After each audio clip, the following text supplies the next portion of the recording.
आज के इजलास में एक और मज़ेदार चीज़ देखने में आई कि मुत्तहिदा कौमी मूवमेंट और पीटीआई का गठजोड़ सामने आया। आपने देखा कि जो लोग यहाँ पे आपस में सीटों पे लड़ते रहे हैं और हमेशा एक दूसरे को अपने मैंडेट चोरी होने के दावे करते रहे, आज पीटीआई और मुत्तहिदा कौमी मूवमेंट असेंबली में इस एहतजाज में हम आवाज़ थे, इत्तेहाद था उनका। और उनका ये नया गठजोड़, मैं एमक्यूएम की क़यादत को और पीटीआई की क़यादत को मुबारकबाद पेश करता हूँ कि आपने नया गठजोड़ जोड़ा है और एक नया प्रेसिडेंट अगर असेंबली की पॉलिटिक्स में शुरू किया गया है कि पीटीआई के साथ यहाँ पे मुत्तहिदा का इत्तेहाद है, तो ये मैं समझता हूँ कि ये एक नया मैसेज है, एक नया है। लेकिन उसको हमारे लिए कोई फ़र्क नहीं पड़ता। लेकिन उसके बाद जिस तरीके से एहतजाज जमहूरियत में सबका हक़ होता है, लेकिन जिस तरीके से मैं समझता हूँ कि बातें की गई असेंबली के फ्लोर पे, उसमें नॉन सीरियसनेस नज़र आई। क्योंकि मुत्तहिदा कौमी मूवमेंट जो कि वैसे हकीकत में मैटर नहीं करती, मैं समझता हूँ, उनकी पॉलिटिक्स भी सबके सामने है। बल्दियात की इलेक्शंस में जिस तरीके से मुत्तहिदा इलेक्शन से भागती रही है, और वो भागती इसीलिए रही है कि उनको पता है कि उनके मासेस में उनकी कोई सपोर्ट नहीं है। और आज भी मासेस में मुत्तहिदा कौमी मूवमेंट जो है वो जो है कोई इतना मैटर नहीं करती। तो असेंबली में चलें, जिसका भी मैंडेट जो भी चीज़, उसको हम इतना ज़्यादा, हमारा काम नहीं है कि हम उसको देखें। लेकिन यस, सिंध की आवाम ने पाकिस्तान पीपल्स पार्टी को मैंडेट कंटिन्यूसली देती हुई आई है और आज भी दे रही है।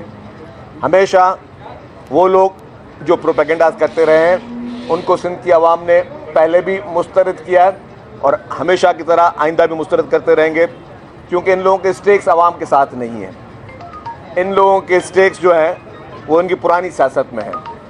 जो पुराने जिस तरह की तर्ज की सियासत इन्होंने इस शहर में की है, वो पीपल्स पार्टी ने इनकी ख़त्म कर दी है।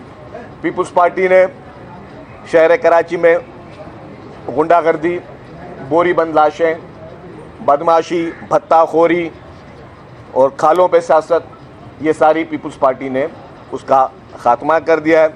तो मैं समझता हूँ आज उसकी फ्रस्ट्रेशन थी जो मुत्तहिदा कौमी मूवमेंट की तरफ से सामने आ रही थी, वो फ्रस्ट्रेट थे अपने उस तर्ज सियासत से। इसीलिए ही उन्होंने आज जो है ये जो असेंबली में नाज़ेबा किस्म का एहतजाज करना था, किसी बजट पे करते और प्री प्लान था। जो ये कह रहे हैं हमें बात करने नहीं दी गई, ये भी कल भी मैंने एक बड़े चैनल पे देखा कि रात को 12:30 बजे टिकट सेलेक्ट दी गई क्यों आज एहतजाज करते भले करते। फिर वो जो ईरान पे हमले का जो बहाना बनाकर उन्होंने जो आज ड्रामा करने की कोशिश की, मैं समझता हूँ वो एक्सपोज हो गए।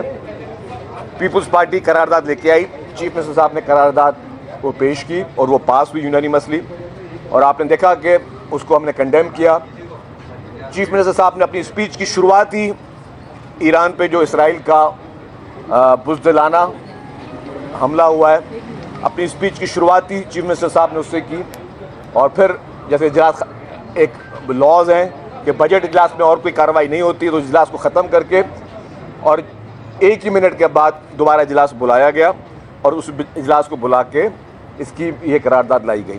तो हम समझते हैं कि हम मुस्बत सियासत को सबको करने का हक़ है, लेकिन जो लोग उस तर्ज़ सियासत के हमेशा कायल रहे हैं, जो नेगेटिव पॉलिटिक्स हमेशा करते हुए आए हैं, जो हमेशा गुंडागर्दी की पॉलिटिक्स करते हुए आए हैं, उनके लिए ये पैगाम है कि गुंडागर्दी से पहले भी हम कभी नहीं डरे थे। जब आपके पहले कायद थे जिनका वाकई में खौफ हुआ करता था, जिनको आपने छोड़ दिया, तो हम पहले भी कभी गुंडागर्दी से नहीं डरे और आज भी आपने जो गुंडागर्दी करने की कोशिश की, हम उससे भी नहीं डरते। और इन फ्यूचर भी मुत्तहिदा के लिए मैसेज है कि अगर आपने पॉलिटिकल बातें करनी है, सियासी बातें आप करें, लेकिन अगर आपने बदमाशी या इस तरह की गुंडागर्दी करनी है तो गुंडागर्दी ना आपको पहले कभी हम आपके उसके रोब में आए, ना आइंदा कभी आपको रोब में लाने देंगे।